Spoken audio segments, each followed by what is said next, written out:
اعوذ باللہ من الشیطان الرجیم بسم اللہ الرحمن الرحیم وبہ نستعین۔ عزیزان گرامی، ہم نے اپنے گزشتہ درس میں ماہ مبارک رمضان کے فضائل کے سلسلے میں ان فضائل کو بیان کیا تھا کہ جو انفرادی طور پر ایک شخص پر مترتب ہوتے ہیں، یعنی روزے کے وہ اثرات جو انفرادی طور پر مختلف افراد میں یا روزہ رکھنے والوں میں ظہور پذیر ہوتے ہیں، اثر انداز ہوتے ہیں یا ان میں پائے جاتے ہیں۔ آج ہم نہایت ہی مختصر انداز میں روزے کے اجتماعی اثرات کو بیان کریں گے۔ مختصر انداز میں اس لیے کہ ہم نے یہ بات بیان کی تھی کہ ماہ مبارک رمضان میں مختلف مناسبتیں پائی جاتی ہیں، تو جہاں پر بھی کوئی نہ کوئی مناسبت ہوگی تو ہماری یہ کوشش ہوگی کہ اس مناسبت کو بھی بیان کیا جائے۔ چونکہ ہم نے گزشتہ درس میں انفرادی اثرات روزے کے بیان کیے تھے اور آج اجتماعی اثرات بیان کرنے ہیں، تو اس کے ساتھ ہم 17 رمضان المبارک کے جو مختلف روایات میں اس تاریخ کو رسول خدا معراج پر تشریف لے کر گئے تھے، معراج کے بارے میں بات کریں گے۔ تو سب سے پہلے ہم روزے کے اجتماعی اثرات کی طرف آتے ہیں۔ اجتماعی حوالے سے دیکھا جائے، معاشرتی حوالے سے دیکھا جائے کہ ہم جس معاشرے میں زندگی کر رہے ہیں، جہاں پر ہم مختلف لوگوں کے ساتھ رہ رہے ہیں، تو اگر ہم اس معاشرے میں رہتے ہوئے ماہ مبارک کا ایک روزہ رکھتے ہیں تو اس کے کیا اثرات مترتب ہوتے ہیں؟ تو سب سے پہلا اثر جو بزرگان نے نقل کیا ہے وہ یہ ہے کہ جب ہم روزے کی حالت میں ہوتے ہیں تو یہ روزہ سبب بنتا ہے اس بات کا کہ معاشرے کے جو فقراء ہیں ان کی حالت کا ہمیں احساس ہوتا ہے، اور یہ جو طبقاتی فاصلے ہمارے درمیان پائے جاتے ہیں ان میں کمی پیدا ہوتی ہے۔ کیونکہ جو شخص فقیر ہے، جو متوسط طبقے سے تعلق رکھتا ہے، یا کوئی شخص امیر ہے، تینوں کی روزے کی حالت میں ایک ہی حالت ہوتی ہے۔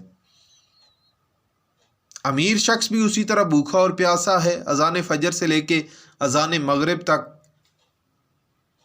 وہ کوئی چیز نہیں کھا سکتا، متوسط طبقے کا بھی۔ اور ایک فقیر شخص بھی اگر روزہ رکھتا ہے تو وہ بھی اذان فجر سے لے کے مغرب تک کوئی چیز کھا پی نہیں سکتا۔ تو یہ بات اس بات کا باعث بنتی ہے کہ طبقاتی فاصلے جو ہیں وہ کم ہو سکیں اور ہمیں فقراء کا احساس ہو سکے۔ جو افراد مالدار ہیں، مالی حوالے سے استطاعت رکھتے ہیں، ان کو محسوس ہوتا ہے کہ جب ایک انسان بھوکا اور پیاسا ہوتا ہے تو اس کے اوپر کیا گزرتی ہے۔ تو اس لیے سب سے پہلا فائدہ جو ہے وہ فقراء کے ساتھ ہمدردی کا پیدا ہونا ہے، طبقاتی فاصلوں کا کم ہونا ہے۔ امام جعفر صادق علیہ السلام سے حدیث نقل ہے کہ حشام نے روزے کے واجب ہونے کی علت کے بارے میں سوال کیا تو امام نے اس کے سوال کے جواب میں فرمایا کہ روزہ اس لیے واجب ہوا ہے کہ غنی اور فقیر کے درمیان مساوات قائم ہو، برابری قائم ہو، اور یہ اس لیے ہے کہ غنی جو ہے، مالدار شخص جو ہے، وہ بھوک کا مزہ چکھ سکے۔ کیونکہ دولت مند لوگ عام طور پر ان کے پاس ہر چیز ہوتی ہے، ان کو کسی چیز کی کمی نہیں ہوتی، لیکن فقراء کے پاس ایسی صورتحال نہیں ہوتی۔ تو امام فرما رہے ہیں کہ روزہ اس لیے واجب ہوا ہے تاکہ غنی اور فقیر کے درمیان مساوات پیدا ہو، برابری پیدا ہو، اور دولت مندوں کو بھوک اور درد اور رنج کا مزہ چکھایا جائے، تاکہ وہ ضعیفوں اور بھوکھوں اور فقراء کے اوپر رحم کر سکیں۔ بس یہ پہلا فائدہ ہے۔ دوسرا فائدہ کیا ہے؟ حسن معاشرت پیدا ہوتا ہے۔ روزہ داری انسان میں معنوی امور کو تقویت دیتی ہے اور اسے سماجی برائیوں سے نجات دے کر اپنے ہم نوا کے ساتھ اجتماعی تقوی اور حسن معاشرت کی راہ کے اوپر لے کے آتی ہے، اور اس میں اس بات کی یہ طاقت پیدا ہوتی ہے، وہ شخص یہ سوچنے کے اوپر مجبور ہوتا ہے کہ میرے ساتھ جو دوسرے لوگ رہ رہے ہیں وہ کس طرح زندگی بسر کر رہے ہیں، اور یہ جو حسن معاشرت ہے یہ ماہ مبارک رمضان میں زیادہ نکھر کر سامنے آتا ہے۔ کیوں؟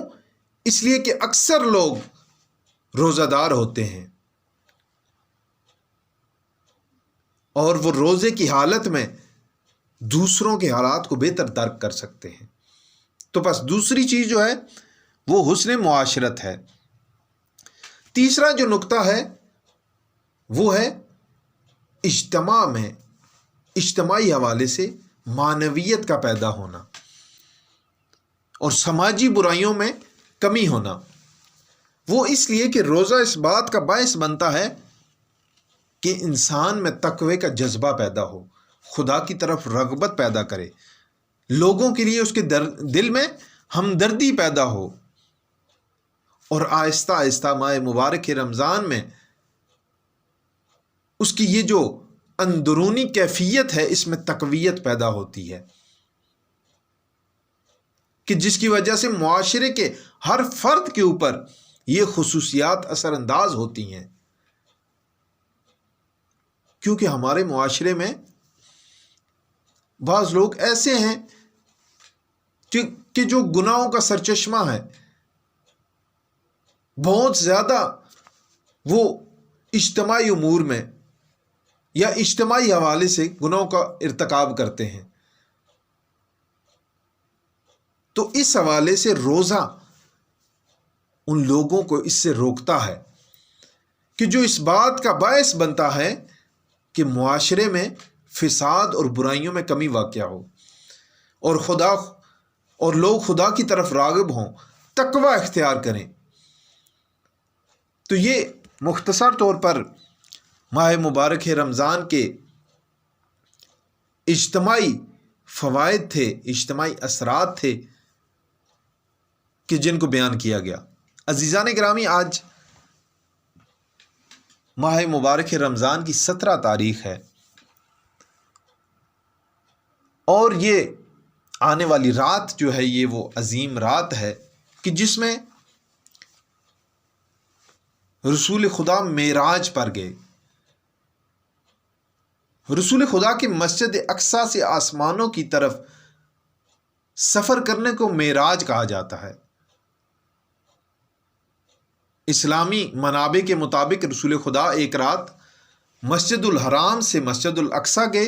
اور پھر وہاں سے آپ نے آسمانوں کی طرف سفر کیا، اور یہ وہ رات ہے کہ جس رات آپ نے بعض ملائکہ کو ملاقات کا شرف بخشا، اور اسی طرح ان کے ساتھ اہل جنت کے بارے میں، اہل جہنم کے بارے میں بات کی گئی اور مشاہدہ کیا گیا۔ اور اسی طرح مختلف روایات میں یہ ملتا ہے کہ مختلف آسمانوں پر آپ نے مختلف انبیاء سے ملاقات کی، اور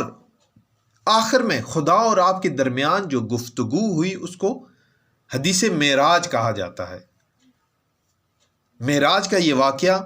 اہل سنت اور شیعہ مصادر میں منابع میں متواتر طور پر نقل ہوا ہے،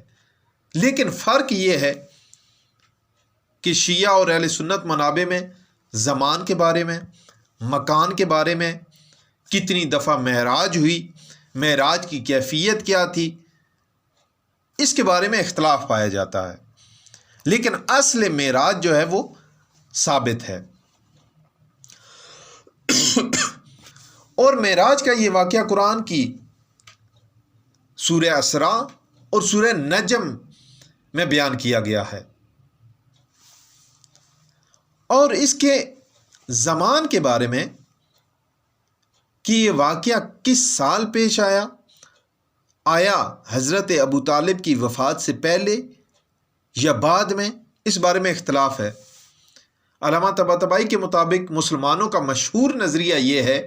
کہ ہجرت سے پہلے اور بعثت کے بعد مکہ کے آخری سالوں میں یہ واقعہ رونما ہوا۔ اور اگر سورہ اسراء کی اس عظیم آیت کا مطالعہ کیا جائے، تلاوت کی جائے، تو اس میں کچھ الفاظ ہیں کہ جو ہمیں بتاتے ہیں کہ اس کا زمان کون سا تھا، معراج کا زمان کیا تھا، وقت کیا تھا۔ لیلن و اسرا، یہ دو الفاظ ایسے ہیں کہ جو ہمیں یہ بتاتے ہیں کہ معراج رات کے وقت ہوئی تھی۔ کون سی رات کو ہوئی تھی، پھر اس کے بارے میں اختلاف پایا جاتا ہے۔ بعض یہ کہتے ہیں کہ 17 ربیع الاول کی رات کو ہوئی تھی، بعض یہ کہتے ہیں کہ 27 رجب کی رات کو ہوئی تھی، بعض شوال یا ربیع الثانی کا بیان کرتے ہیں، اور بعض یہ کہتے ہیں کہ ماہ مبارک رمضان کی 17 تاریخ کو،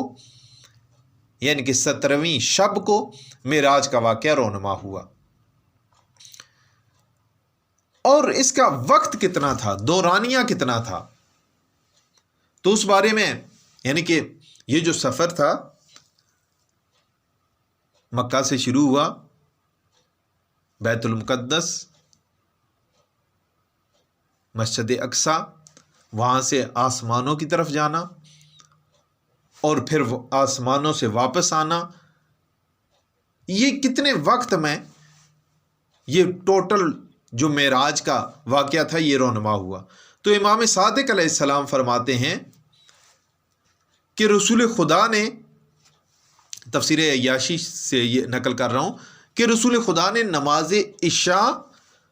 اور نماز صبح مکہ میں پڑھی، یعنی کہ اس کا دورانیہ کیا تھا، نماز عشاء کی نماز ادا کرنے کے بعد سے لے کے نماز فجر کی نماز سے پہلے پہلے یہ معراج کا واقعہ رونما ہوا۔ اور اس کے مکان کے بارے میں جیسے میں نے پہلے عرض کیا ہے کہ یہ اختلاف پایا جاتا ہے، لیکن مشہور یہ ہے کہ اس رات رسول خدا ام ہانی بنت ابو طالب کے گھر سے گئے اور وہیں پر واپس آئے۔ اس کے بعد ایک اور نقطہ جو بیان کیا جاتا ہے وہ یہ ہے کہ یہ معراج کتنی دفعہ واقعہ ہوئی، تو اس بارے میں بعض روایات میں ہے کہ معراج جو ہے وہ ایک دفعہ نہیں بلکہ متعدد دفعہ رسول خدا معراج کے لیے تشریف لے کر گئے، اور علماء اس بات کی تائید کے لیے سورہ نجم کی پہلی آیت کو لے کر آتے ہیں۔ البتہ یہ بھی ایک اختلافی موضوع ہے، بعض کہتے ہیں کہ ایک دفعہ ہوا ہے، بعض کہتے ہیں کہ متعدد دفعہ یہ معراج واقعہ ہوئی۔ تو عزیزان گرامی، شب معراج جناب جبرائیل براق نامی سواری کے ہمراہ رسول خدا کے پاس نازل ہوئے، اور آپ اس براق نامی سواری کے اوپر سوار ہو کر بیت المقدس گئے، اور پھر وہاں سے مسجد اقصی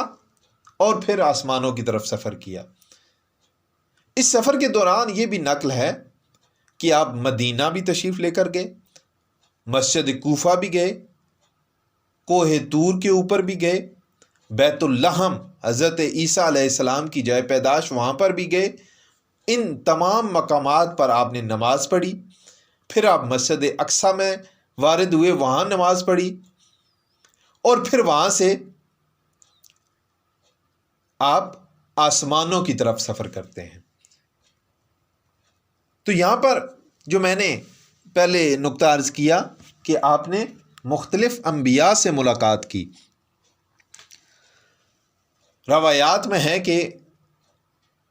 علامہ طباطبائی المیزان میں نقل کرتے ہیں کہ مسجد اقصیٰ سے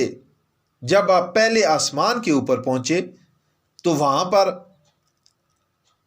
حضرت آدم علیہ السلام سے آپ کی ملاقات ہوئی، اور فرشتوں نے مختلف گروہوں کی صورت میں آپ کا وہاں پر استقبال کیا، اور وہیں پر آپ کی ملک الموت سے بھی ملاقات ہوتی ہے۔ اور اس کے بعد دوسرے آسمان پر پہنچے تو حضرت یحییٰ، حضرت عیسیٰ سے ملاقات ہوتی ہے، تیسرے آسمان پر حضرت یوسف،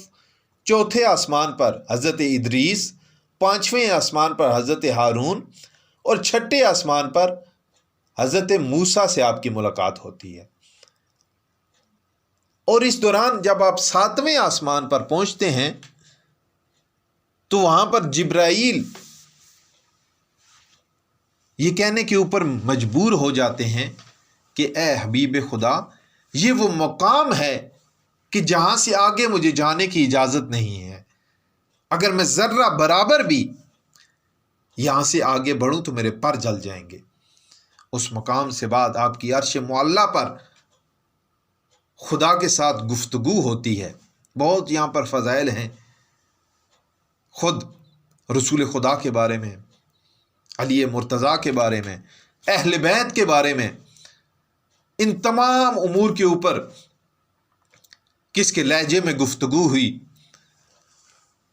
اور دوسری تمام باتیں جو حدیث کی صورت میں موجود ہیں، اس تمام گفتگو کو حدیث معراج کہا جاتا ہے، اور حدیث قدسی بھی اس کو کہتے ہیں۔ اور اس کے بعد پھر یہ ملاقات، میں معذرت کے ساتھ کہ بہت ہی مختصر انداز میں یہ بیان کر رہا ہوں، وگرنہ اگر حدیث معراج کو تفصیل کے ساتھ بیان کیا جائے تو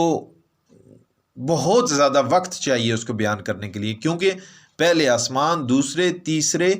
آسمان، ساتویں آسمان تک مختلف مقامات پر آپ کی مختلف ملائکہ کے ساتھ بات ہوئی، انبیاء کے ساتھ بات ہوئی، تمام انبیاء نے آپ کے پیچھے نماز پڑھی، تمام انبیاء سے پوچھا گیا کہ آپ نبوت کے اوپر کیسے فائز ہوئے، اس کا جواب کیا دیا گیا موالیان حیدر کرار کے لیے۔ یہ بہت ہی نایاب اور بہترین احادیث ہیں فضائل کی، کہ جہاں پر قدم قدم پر علی ابن ابی طالب کے فضائل موجود ہیں۔ تو عزیزان گرامی، میں آگے بڑھوں۔ اس کے بعد واپسی ہوتی ہے رسول خدا کی۔ آپ واپسی پر بیت المقدس تشریف لائے اور وہاں سے مکہ روانہ ہوئے،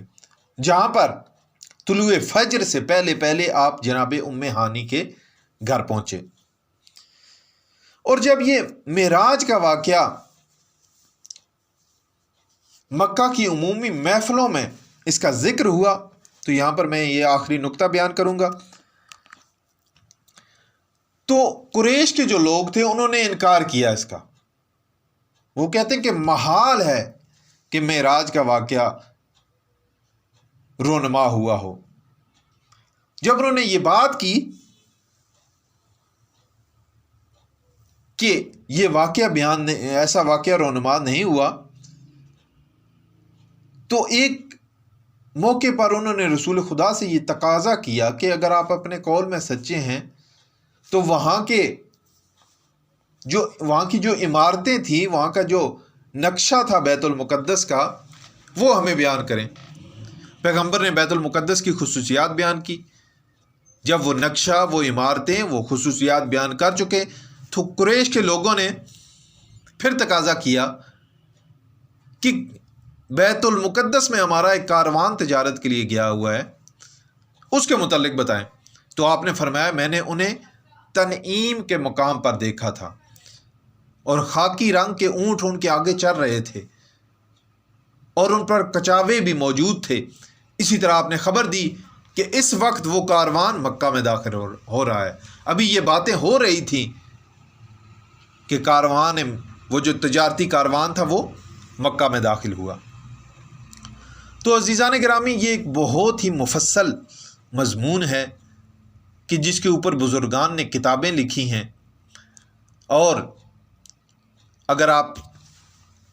یہ کتابیں پڑھیں تو بہت ہی مفید ہیں۔ بہت سے ایسے واقعات ہیں کہ جہاں پر مختلف مقامات پر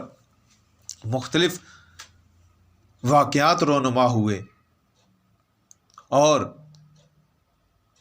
جنت میں جانے والوں کی خصوصیات ملائکہ نے بیان کی، جہنم میں جانے والوں کی خصوصیات بیان کی گئی۔ خواتین کے بارے میں کچھ روایات موجود ہیں کہ وہ ایک ایسی جگہ پہ پہنچا جہاں پہ مختلف خواتین کو مختلف حالتوں میں عذاب دیا جا رہا تھا، ان کے بارے میں پوچھا گیا تو وہ بتایا گیا۔ میں فقط آخری ایک حدیث نقل کر کے اپنے آج کے درس کو تمام کروں گا۔ ایک مقام کے اوپر پہنچتے ہیں رسول خدا تو ایک عظیم الجثہ فرشتے کو دیکھتے ہیں کہ جس کے ہزار ہزار ہاتھ ہیں، ہزار ہزار ہاتھوں کی ہزار ہزار انگلیاں ہیں، ہزار ہزار انگلیوں کے ہزار ہزار یہ پونے ہیں۔ تو جب رسول خدا اس فرشتے کو دیکھتے ہیں تو جناب جبرائیل سے پوچھتے ہیں کہ یہ عظیم الجثہ اور اس طرح اس کی خصوصیات جو ہیں اس کے ہاتھوں کی، یہ کس بات کے اوپر معمور ہے؟ تو جناب جبرائیل کہتے ہیں یا رسول اللہ آپ اس سے پوچھیں، یہ آپ کو بتائے گا۔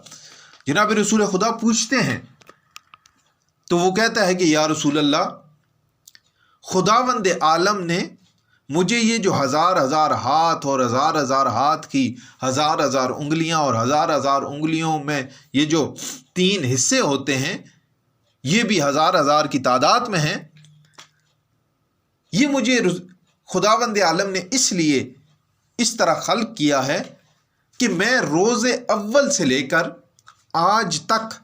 کہ آپ معراج کے سفر پر تشریف لائے، خدا نے مجھے بارش کے قطروں کے اوپر موکل کیا ہوا ہے، اور میرے پاس یہ علم ہے کہ روز اول سے لے کر آج تک جو بارش کے قطرے گرے ہیں ان کا مجھے علم ہے، اور مجھے یہ پتہ ہے کہ وہ قطرے کتنے قطرے دریا میں گرے ہیں، کتنے قطرے خشکی میں گرے ہیں، کتنے قطرے صحرا میں گرے ہیں، کتنے پہاڑوں پر گرے ہیں، اور ہر جگہ گرنے والے قطرے کا مجھے پتہ ہے۔ تو اس وقت رسول خدا اس سے ایک سوال کرتے ہیں کہ آیا کوئی ایسی چیز ہے کہ جس کا تو حساب نہ کر سکتا ہو؟ تو عزیزان گرامی توجہ کیجئے گا، اس وقت اس عظیم فرشتے نے کچھ عظیم کلمات اپنی زبان سے ادا کیے۔ وہ فرشتہ کہتا ہے کہ یا رسول اللہ، جب آپ کی امت کے کچھ لوگ کسی جگہ کے اوپر اکٹھے ہوتے ہیں اور اکٹھے ہو کر آپ کا اور آپ کی اہل بیت کا ذکر کرتے ہیں، اور ذکر کرنے کے بعد جب آپ پر اور آپ کی اہل بیت کے اوپر درود و سلام بھیجتے ہیں، تو وہ جو اکٹھے ہو کر درود و سلام بھیجا جاتا ہے اس کا اتنا ثواب ہے۔ میں وہ فرشتہ کہ جو بارش کے قطروں کا حساب جانتا ہوں، مجھے پتہ ہے روز اول سے لے کر آج تک کتنے قطرے زمین کے اوپر گرے ہیں، کتنے دریا میں گرے ہیں، کتنے خشکی کے اوپر گرے ہیں، کتنے پہاڑوں کے اوپر گرے ہیں۔ میں ان تمام قطروں کا حساب رکھنے کے باوجود یہ نہیں جانتا کہ آپ کی امت کے چند لوگ جب بیٹھ کر آپ کے اوپر اور آپ کی آل کے اوپر جو صلوات پڑھتے ہیں اس کا اتنا ثواب ہے، اتنا ثواب ہے کہ میں یہ فرشتہ کہ جو بارش کے قطروں کا حساب جانتا ہوں، مجھے اس صلوات کا ثواب شمار کرنے میں دقت ہوتی ہے۔ میں نہیں جانتا کہ اس صلوات کا ثواب کتنا ہے۔ اللہم صلی علی محمد و آل محمد وعجل فرج آل محمد۔ خداوند عالم کی بارگاہ میں ملتمس سے دعا ہے کہ ہمیں